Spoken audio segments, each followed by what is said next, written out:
나이트 시네마의 의식의 흐름을 따라가는 영화 뉴스. 안녕하세요. 당신의 밤이 온통 영화가 되는 곳, 보통 사람들의 영화수다 나이트 시네마입니다. 2023년 1월 16일 의식의 흐름을 따라가는 영화 뉴스를 이 브랜드에서 진행하고 있습니다. 캐스트로 들으시는 분들 중에서 바쁘신 분들은 1.2배속이나 1.25배속으로 청취하실 것을 권장드립니다. 추천과 구독은 큰 힘이 되니까요. 잘 부탁드리겠습니다. 본격적으로 시작하기 전에 처음 뵙는 분도 있으니까 이렇게 대면식 한번 하고 시작을 하시죠. 오늘 이렇게 제가 나이트 시네마고요. 지금 스크린에 보시는 게 이제 이 녹화가 되고 있는 이제 프로그램이에요. 그래서 뭐 여러분들의 캐릭터나 음성 같은 것들은 녹화가 되지 않고 제 음성만 녹음이 됩니다. 녹화가 돼서 이런 식으로 이제 진행을 합니다. 반갑습니다. 제가 개발자예요. 그러다 보니까 기본 자세가 이렇게 약간 요 지금 보이시죠? 거북목 자세. 그 모니터를 하면서 하면 좋은 게 보다가 거북목? 정신 바짝? 요게 가능합니다. 지금 제가 피부 흰 안경 돼지 중에서 피부 흰 거는 장점이라서 제가 포기를 못 하겠고요. 안경도 라섹 제의를 많이 받았지만 저는 평생 모니터를 보고 살아야 될 팔자 같아서 눈에 뭔가를 건드리는 게 좀 두려운 거예요. 그래서 피부 흰 안경은 고칠 수 없으니 돼지는 고치자라는 생각에 오늘 복싱 클럽을 등록하고 왔습니다. 복싱 클럽을 등록하고 왔고요. 마스크 안 쓰시나요? 라고 하는데 어떤 마스크를 말씀하시는 건지. 지금 저 이거 마스크 안 쓰냐고요? 저는 지금 저희 집이기 때문에 굳이 마스크를 쓸 필요가 없을 것 같고, 지금 어디로, 사무실로 아신 거예요? 사무실로 아셨구나. 아니에요. 지금 저희 집입니다. 제 방이고요. 근데 여러분, 회사에서 이렇게 이 브랜드 하면은, 그거야말로 월급 루팡 아닙니까? 예, 절대 해서는 안 되는, 행동이고요. 당연히 퇴근하고, 이렇게 제 개인, 퇴근 후에, 여가 시간을 활용해서 이렇게 이 브랜드 활동을 하고 있습니다. 근데 여러분들 제가 영화 이야기 하는 것보다 지금 이런 이야기에 더 관심 가지시고 계신 것 같은데, 저 영화 얘기 해도 돼요? 이번 주에 뭐가 개봉하는지, 뭐 무슨 뉴스가 있었는지, 뭐 아무도 궁금해하지 않는 것 같고, 필요 없고, 그런 거 있잖아요. 선생님들 수업 시간에 들어가면은 뭐 집어치우고 첫사랑 얘기나 하세요. 약간 이런 그쵸 맞아요. 집어치우고 첫사랑 얘기나 하세요. 약간 요런 뉘앙스로 지금 듣고 귀를 쫑긋 하신 것 같은데 넷플릭스 보는데 무슨 영화야, 그죠? 이것 때문에 제가 주 2회 하잖아요, 이 브랜드를. 그래서 한 번은 개봉작 소개, 한 번은 OTT 공개작 소개. 지금 엘리 클래스님이 말씀하신 저것 때문에 제가 OTT 공개 예정작 소개도 굳이 넣어서 하고 있습니다. 엘리 클래스님 금기어 제가 하나 드리겠습니다. 제가 왜 엘리 클래스님한테 금기어를 드리냐면은 자꾸 연봉이 1억이네 이런 이상한 얘기를 하고 다니세요. 절대 아닙니다. 절대 연봉이 1억 아니고요. 택도 없습니다. 연봉이 1억을 찍었으면 제가 여기서 이러고 있지 않겠죠? 그죠? 뭔 2억이에요? 뭔 소리야?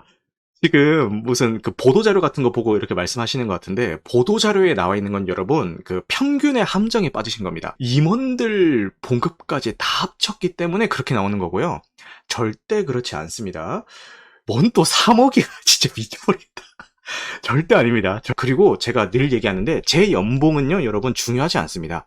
나중에 언젠가 1억을 받든 제 용돈은 월 25만 원입니다. 연봉이 얼마든 간에 제 용돈은 25만 원이에요. 여러분, 이게 중요한 게 아니에요.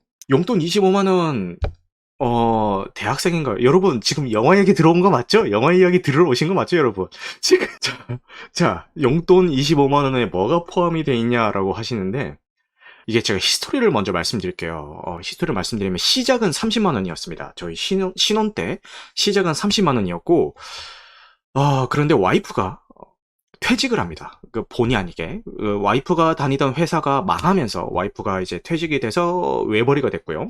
그때 이제 10%를 깎자라고 해서 10% 깎은 게 27만 원이었나, 뭐 8만 원이었나, 하여튼 그랬어요. 그리고 나서 아이가 태어나면서 애가 태어났으니까 또 10% 깎자라고 해서 지금 25만 원이 된 거고요. 여기서 제가 좀 억울한 거는 와이프가 지금 재취업을 했거든요? 그러면은 취업했다고 10% 깎은 거는 복구시켜줘야 되지 않냐, 이런 생각이 드는데, 얘기 꺼냈다가, 본전도 못 찾았고요. 작년에 이제 연봉 협상을 하고 난 다음에 이제 와이프한테, 여보, 아무리 그래도 연봉 인상률만큼은 내 용돈을 좀 올려줘야 될 것 같지 않아? 라고 이제 말을 먼저 꺼냈죠. 말을 먼저 꺼냈는데, 와이프가, 여보, 이번 달에 우리 애, 지금 수영도 등록해야 되고, 그렇습니다. 그러면은 여러분, 저 이제 영화 얘기해도 되나요? 오늘 뭐, 이대로 끝내? 뭐, 어떻게. 아, 진짜 미쳐버리겠네. 이제 저 영화 얘기해도 되나요? 여러분? 내가 근데 이거를 영화 얘기해도 되냐고 허락을 받아야 돼, 내가? 그저 내가 하면 하는 거지? 괜히 오신 분들 눈치 보게 되네. 딴 얘기를 더 재밌어 하시니까 괜히 눈치 보게 되네. 그죠? 아, 농담이고요. 아, 요거를 좀 살려야겠다. 저부터가 이제 영화 관련 팟캐스트라고 해서 들어가 봤는데, 영화 얘기 말고 그냥 그 잡설이 더 길면은 좀 이렇게 넘기거나 좀 짜증이 나가지고, 예, 제가 든 청취자 입장에서도 이제 그렇다 보니까 제 컨텐츠에서도 영화 이외의 이야기들은 다 빼버리거나 아니면은 그 별도로 모아서 따로 이렇게 뺐어요. 근데 오늘 이야기는 좀 재밌어 하시니까요. 요거 그냥 한번 살려볼게요. 영화 이야기만 하는 게 아니다. 영화 이야기 하다 보면 좀 새끼로 셀 수 있다. 이런 면피성을 얻기 위해서 제가 그냥 영화 뉴스라고 안 하고 의식의 흐름을 따라가는 이라는 그 접두사를 굳이 붙인 거거든요. 면피성을 위해서. 의식의 흐름을 따라 잡설만 40분 했다라고 하시네요. 자, 먼저 이번 주 개봉 영화 소개부터 시작을 해보겠습니다. 먼저 이번 주에서 좀 굵직한 영화는 요 교섭이랑 유령이라는 한국 영화 두 편이 개봉을 하는데요. 지금 상영관 수 확보는 교섭이 좀 더 많이 하고 있는 것 같고, 예매율도 교섭이 유령보다는 조금 더 앞서가고 있는 것 같습니다. 근데 두 작품 모두 사전 시사회가 진행이 됐는데, 교섭은 호불호가 좀 갈렸어요. 대사가 많고, 그 소재에 비해서는 좀 지루했다라는 평이 있는 반면에, 이 교섭 과정에 있는 그런 소재들을 좀 잘 살렸다. 뭐 이런 평도 있고 이렇게 호불호가 갈리는데 유령은 좀 실망스럽다라는 평이 좀 더 많은 것 같아서 아마 그래서 상영관 확보도 교섭이 좀 더 지금 많이 되고 있지 않은가라는 생각이 듭니다. 그래서 과연 이 두 영화가 개봉된 후에 관객들로부터는 어떤 그 반응을 얻게 될지는 좀 귀추를 주목해 봐야 될 것 같습니다. 맞아요. 지금 온정희 님이 말씀하신 것처럼 황정민, 현빈, 임순례 감독 이런 배우 파워가 있다 보니까 이 교섭을 조금 더 관객들이 선호하는 것 같기도 합니다. 그럼 교섭의 기본 정보 한번 살펴보고 가시겠습니다. 감독님은 임순례 감독님이시고요. 출연은 황정민, 현빈, 강기영 배우님께서 이제 출연을 해주십니다. 손익분기점은 350만 명이고요. 아마 설 연휴 동안 티켓 파워를 발휘해가지고 그냥 이건 제 그냥 뇌피셜입니다. 제 뇌피셜로는 손익분기점은 충분히 넘기지 않을까라는 생각을 한번 해보겠습니다. 어, 시놉시스 먼저 읽어드릴게요. 중동에서 납치된 한국인을 구하고자 고군분투하는 외교관과 국정원 요원 이야기라고 되어 있는데 이게 그 이야기예요. 그 샘물교회 이야기고요.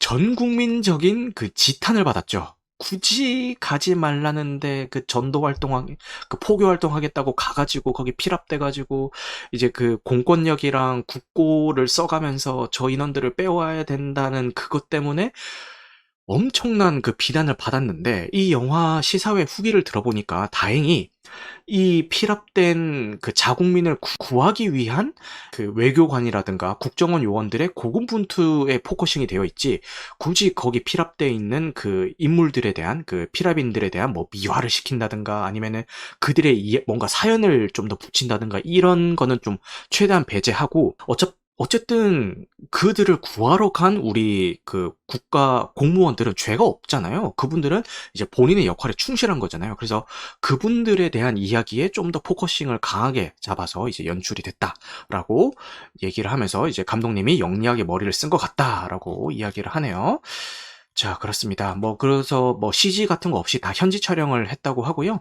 한번 기대를 해보겠습니다. 네, 그 다음 소개드릴 작품은 유령인데요. 유령은 그 독전이라는 영화로 유명한 이제 이혜영 감독님의 작품이고요.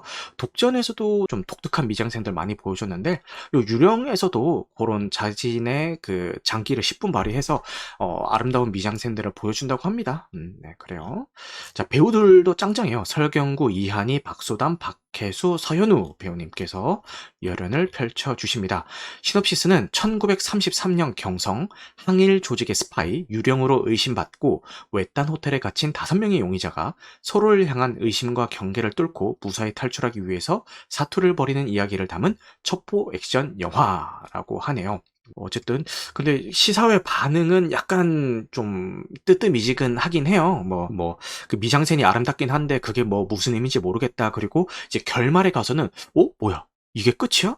뭐 요런 그 반응도 좀 있다는 것 같기도 하고요.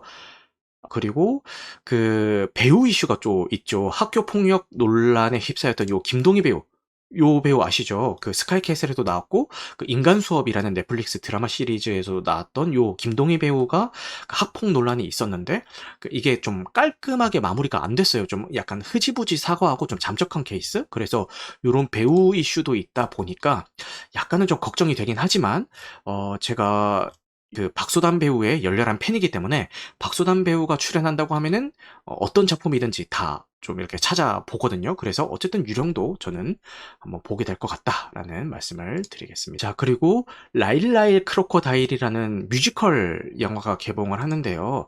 악어가 나와서 이렇게 노래를 부르는 것 같아요. 이제 약간 판타지 뮤지컬 같고 요 제작진이 여기 누구냐 위대한 쇼맨 제작진이 이제 제작을 했다고 합니다. 그래서 요 예고편을 보면 조금 신나는 분위기던데, 네, 쇼맨 헥터는 어느 날 노래하는 악어 라이를 발견하게 되고 돈과 명예를 얻게 될 성공적인 무대를 꿈꾼다. 그러나 무대 공포증이 있던 라일로 인해 무대는 실패하고 헥터는 라이를 홀로 도심에 남기고 떠난다. 이거 약간 그거 같지 않아요? 약간 피노키오 생각도 좀 나는데, 그 피노키오를 발견한 그 서커스 단장이 그 피노키오를 이렇게 막 이용해 먹다가 막 버리고 막 이런 과정이 나오잖아요. 그래서 요거 약간 피노키오 생각이 나네요. 그리고 한편 뉴욕에 이사 온 프린 가족은 매일 밤 의문의 노랫소리로 신기한 경험을 하게 되고 그 놀라운 정체와 마주하게 되면서 이 인생이 바뀌게 되는데 라고 하네요. 그래서 그 도심 속에 홀로 남겨진 라일이 새로운 가족을 맞이하게 되면서 일어나는 어떤 뭐 그런 이야기 같습니다. 네, 위대한 쇼맨 재밌게 봤는데 라고 하시는데 맞아요. 위대한 쇼맨도 뭐 인생작으로 꼽으시는 분들이 많을 만큼 많은 사랑을 받은 작품이죠. 그래서 그거 재밌게 보신 분들은 한번 참고하시면 좋을 것 같습니다. 네, 그 다음은 유랑의 달이라는 영화인데요. 요것도 감독은 이상일 감독님이라고 해서 한국분인데 출연진이 배우들이 다 일본 배우들이고 또 촬영 감독님도 홍영표 촬영 감독님 요분 아시죠? 요분 엄청 유명한 분이시잖아요.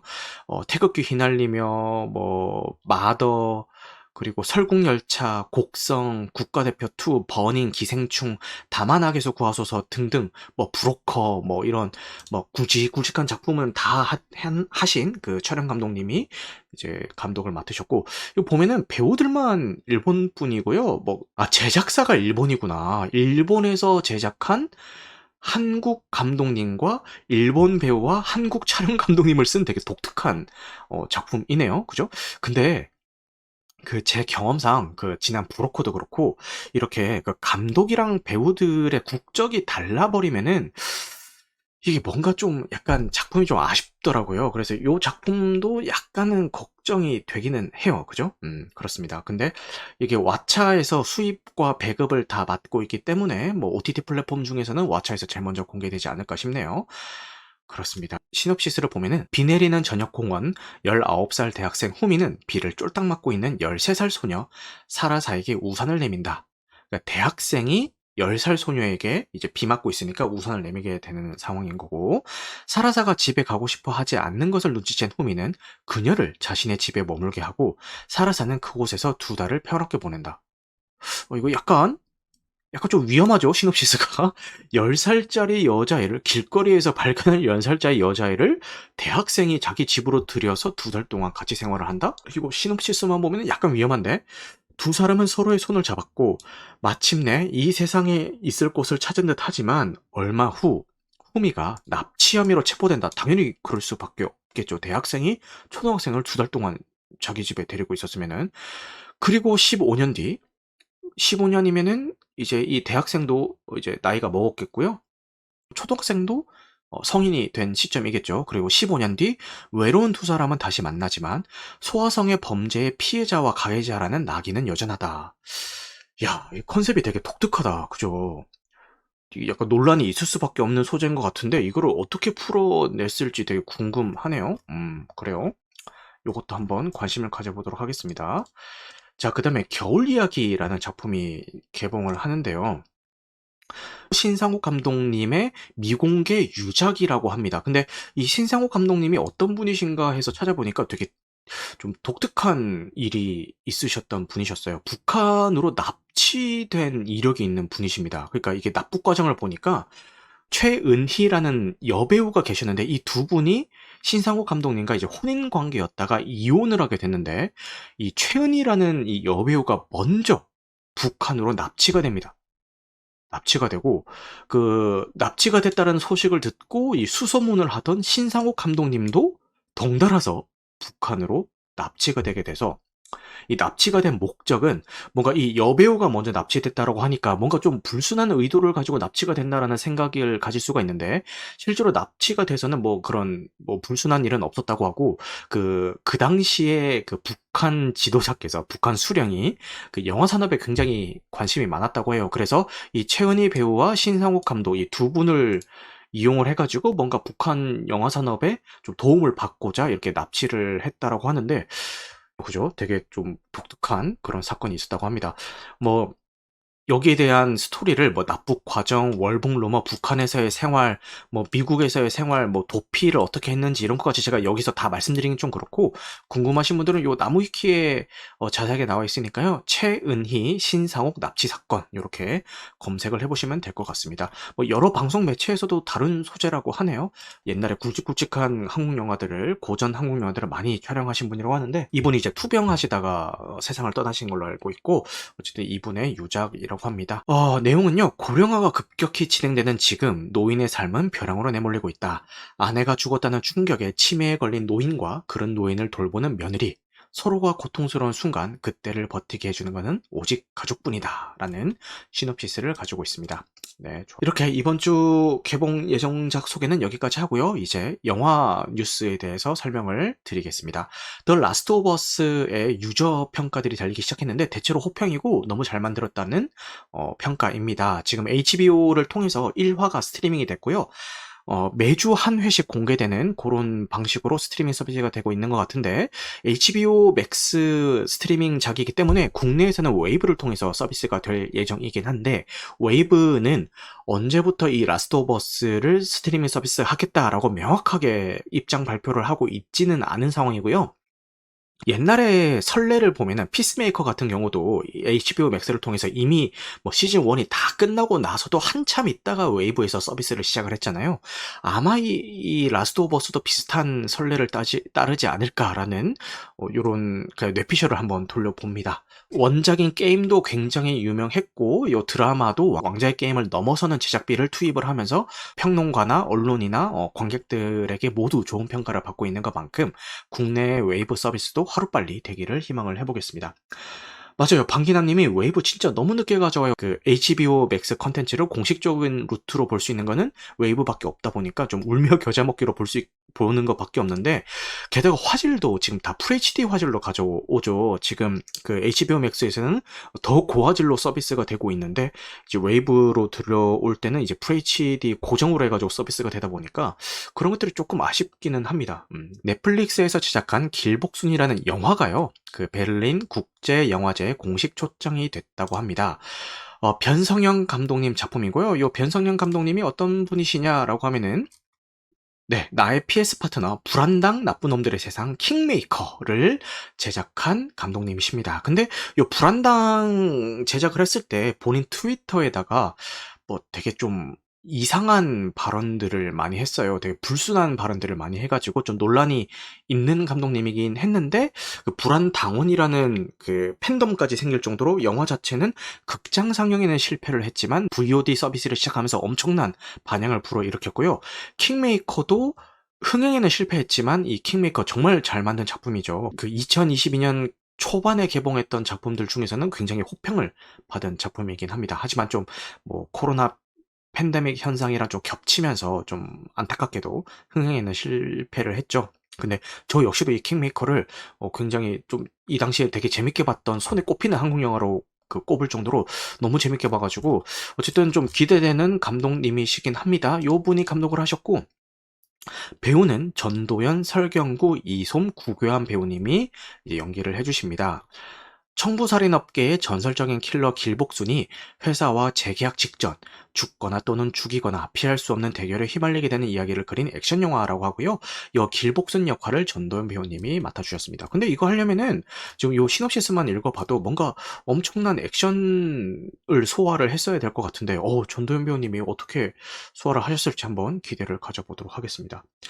자, 그 다음은 이토준지 매니악이 이제 넷플릭스를 통해서 공개가 되고요. 요 이토준지라는 공포 이제 만화 작가가 계세요. 이분의 작품들을 애니메이션으로 해서 넷플릭스 제작을 한다고 하는데, 이 이토준지 만화책이 애니메이션화가 된 게 이번이 처음은 아니에요. 이토준지 그 콜렉션이라고 해가지고 한 번 더 애니메이션화가 됐었는데, 그때는 이제 TV 방영을 목적으로 하다 보니까 지나치게 기괴하거나 잔인한 장면들을 많이 좀 이렇게 덜어내기도 했고, 전반적인 완성도가 이제 매니아들에게는 조금 아쉬운 완성도를 보여줘서 조금 실망스러웠는데, 요번 이토준지 매니악은 아무래도 넷플릭스를 통해서 제작이 되다 보니까 조금 자유로운 표현성이 있어가지고 어떻게 제작이 될지 많은 기대를 삼고는 있지만, 그 많은 실망감을 안겨줬다라는 그 전작의 제작진들이 좀 많이 이 작품에 참여했다라는 사실이 밝혀지면서 좀 우려와 기대를 동시에 받고 있는 작품이긴 합니다. 근데 요 예고편이 공개가 됐을 때는 좀 호평을 받긴 했어요. 예고편 분위기가 되게 독특해요. 화면은 되게 기괴한데 BGM은 무슨 되게 해맑은 BGM이 깔리면서 좀 기괴한 장면들이 막 스쳐 지나가거든요. 예고편에 대한 평은 그렇게 나쁘지 않은 것 같으니까요. 한번 기대를 해보도록 하겠습니다. 방귀드는 여자님께서 어렸을 때 봤는데 되게 더럽게 느껴졌다고 하는데 정상이십니다. 네, 이토준지는 그런 불쾌함, 더러움 이런 그 표현을 되게 잘 하는 그 공포 만화 작가라서 그렇게 느끼셨다면은 작가의 의도 그대로 잘 보신 겁니다. 자, 마지막 소식은요. 그 게임 원작이죠. 그란투리스모가 영화화가 됐는데 비기닝 영상이 공개가 됐습니다. 감독님이 닐 블롬캠프 감독님이신데 이분이 누구시냐? 디스트릭트 9을 통해서 굉장한 반향을 불러일으킨 감독님이시고요. 그런데 그 이후에 제작된 엘리시움이라든가 채피 이런 작품들이 줄줄이 망하면서 디스트릭트 9은 좀 뽀록이었나? 이런 이야기를 듣는 감독님이시긴 하죠. 네, 근데 그분이 약간 지금까지 제작해오던 그런 SF적인 그 색깔을 버리고 요런 레이싱을 소재로 이제 영화를 만든다고 하니까 한번 기대를 해보겠습니다. 네, 올해 23년 8월에 개봉 예정이라고 합니다. 네, 한번 기대를 해볼게요. 자, 이렇게 오늘 준비한 영화 뉴스는 여기까지고요. 오늘도 늦은 시간까지 함께 해주신 분들 모두 감사드립니다. 오늘 방송한 내용은 편집 과정을 거쳐서 유튜브와 각종 팟캐스트 플랫폼에 업로드될 예정입니다. 여러분들 영화 같은 밤 되시길 바라겠습니다. 감사합니다.